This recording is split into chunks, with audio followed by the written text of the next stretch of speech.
The Camp Crystal Lake Killer becomes a horror headliner. Here's your look at the Friday the 13th Jason Voorhees Horror Headliners XL.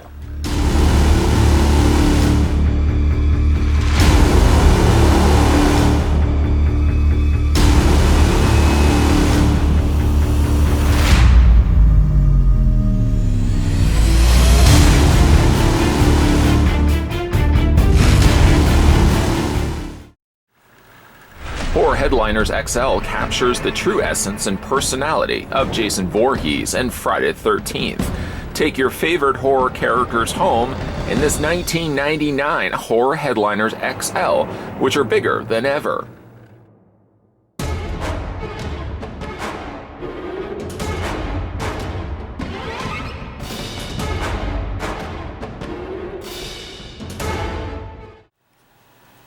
Before we get a closer look at Horror Headliners Jason, we're going to first figure out how tall the figure stands. I don't know if you would really still constitute this as being a figure. It's kind of more like a statue than anything else. Stopping the Ultra Measure-tron 5000 right to the very top of its head. The statue, okay, we'll go with that, stands 6.4 inches in height, which in centimeters, let's go ahead and do that right now, you're looking at 16.3 centimeters tall. The statue comes with an accessory. It also comes with a certificate of authenticity. Actually, if you go ahead and take the box, we'll just move Jason over just for a second here. The box itself actually has a certificate of authenticity, saying that Horror Headliners XL, you'll know them when you see them. This sculpture of Jason Voorhees will never again be repeated in this form. The sculpture is one of total release of 10,000 copies worldwide. And down below that, you've got the company's name, Equity Marketing Inc. I don't recognize Equity Marketing Inc., but I have certainly heard of headliners before, specifically the horror headliners that we're looking at here. Yes. So as I was saying, Jason Voorhees does come included with his trademark machete. I must say a rather bent machete, though. It is pretty considerably warped. Judging by the type of material it is, it does have like a little bit of a give to it, but not nearly enough that I feel confident enough to be bending it completely. I feel like it would snap. It has brushings of paint to the blade. This is kind of back in the day when they really hadn't perfected blood, so it kind of looks like something you would have done in MS Paint, you know, with a little spray can tool.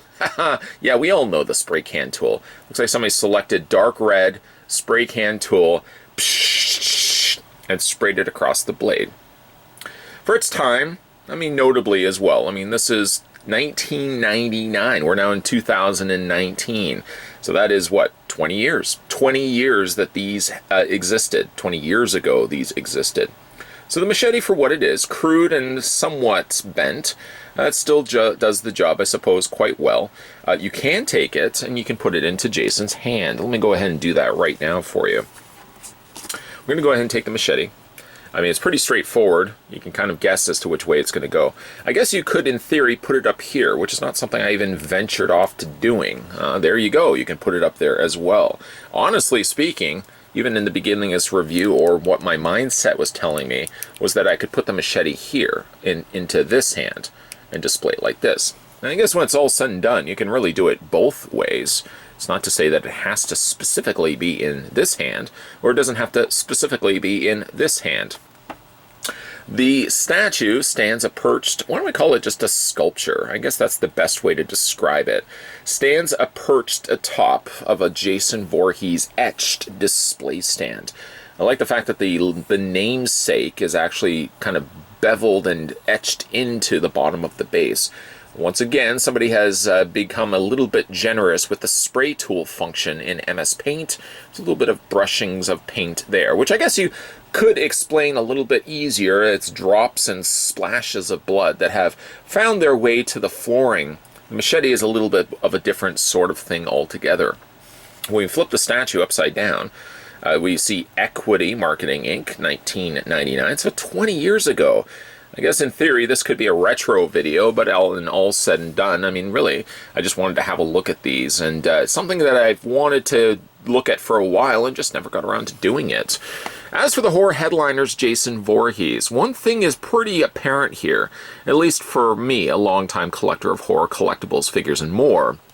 It seems very much like back in the day, which happened to be a Wednesday, in case anybody was wondering, back in the day when they were doing Jason Voorhees merchandise, they all seemed to kind of follow the same suit when it came to the look of Jason Voorhees.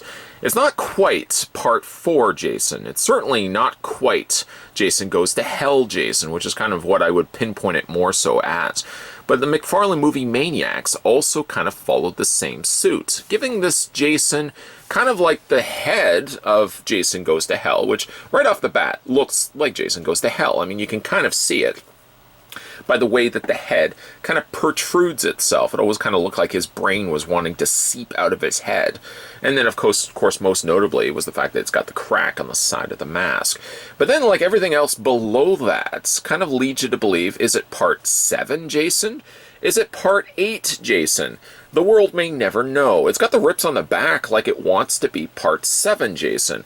It also has the rips in the knee area, also leading me to believe it's Part 7 Jason. I know we could spend a whole lot of time deducing as to what exactly movie franchise this is, sequel-wise, but I think you would be hard-pressed to try to pinpoint one specific Friday sequel, as again, I really feel like it's a whole bunch of Jasons kind of just mushed together. And again, McFarlane movie Maniacs also did the exact same thing. If you haven't seen that review, feel free to check out that review maybe when you're finished this one.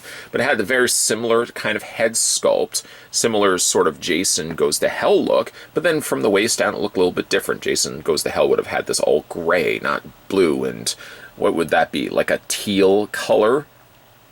The head sculpt is actually quite good. It doesn't have any posability to speak of, so if you're hoping that this will twist, turn, and do anything else other than just what you're looking at right now, you, my friends, are going to be disappointed.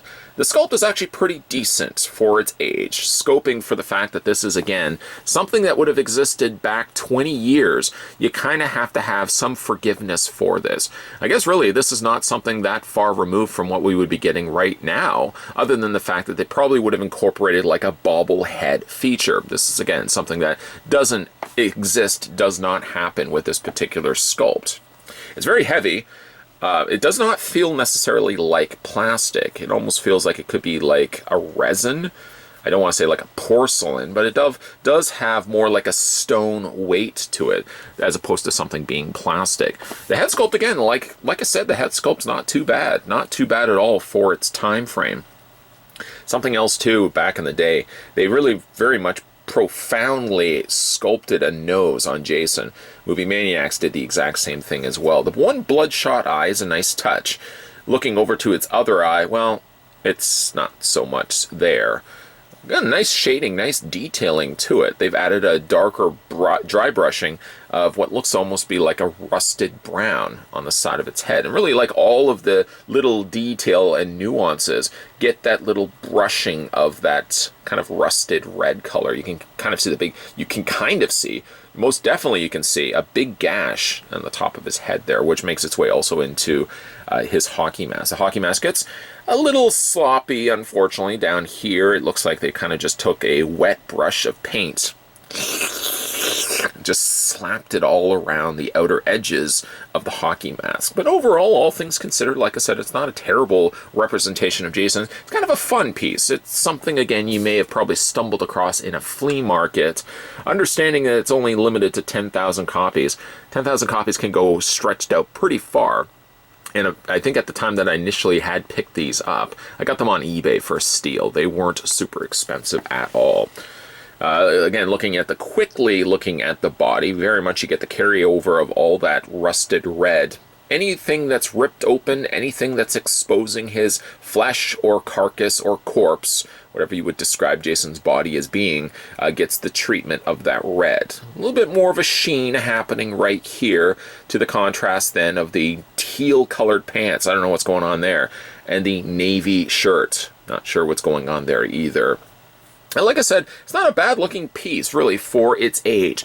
Sometimes as collectors, we get a little bit nitpicky when it comes to the fact that, well, this figure doesn't have a perfect likeness. This figure doesn't have great articulation. And then we have to quickly remind ourselves that at the end of the day, like, this is an old collectible. This is 20 years old. You may not even have existed for 20 years. And yet this thing was released back in 1999. That's a long time ago. Kind of around the scope of when this guy was starting to collect horror figures and horror collectibles. I was certainly quite heavily into the horror movies, but surprisingly enough, these are things that missed my radar altogether.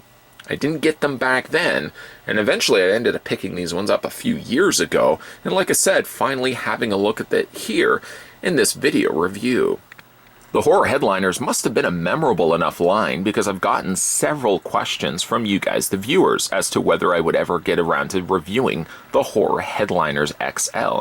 I mean, really, when you think about it, it only took me 20 years to get around to it, but in my fair defense, I started this reviewing thing back in 2009, so I had about half that. I had 10 years to get my act together and finally have a look at these.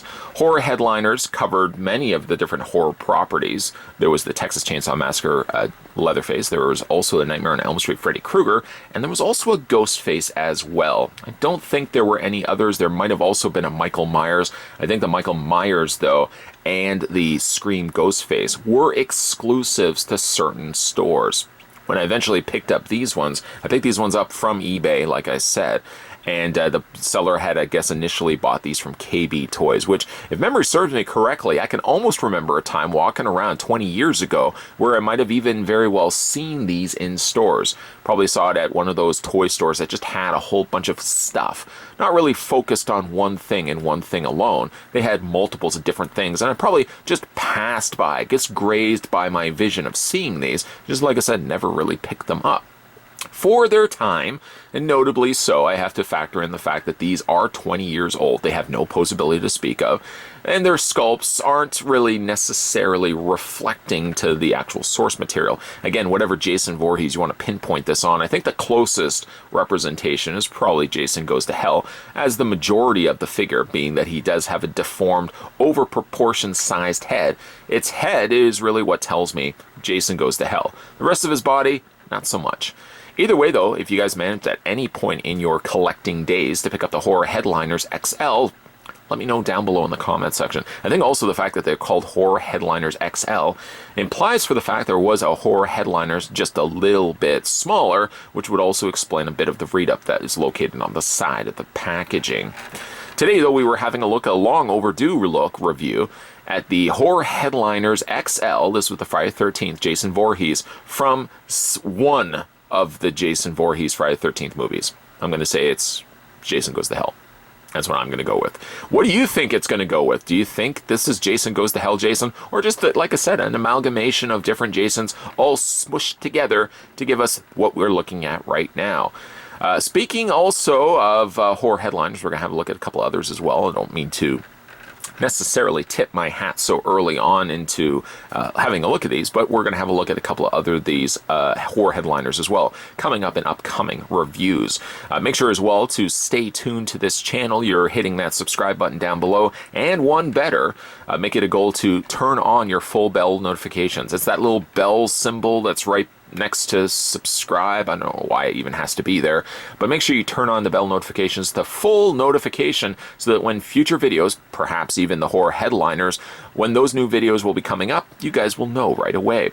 Stay tuned, guys, because we're going to have a look at a couple of the horror headliners in upcoming reviews. So hopefully you guys and horror fans out there will be interested in seeing those, and I'll see you guys next time.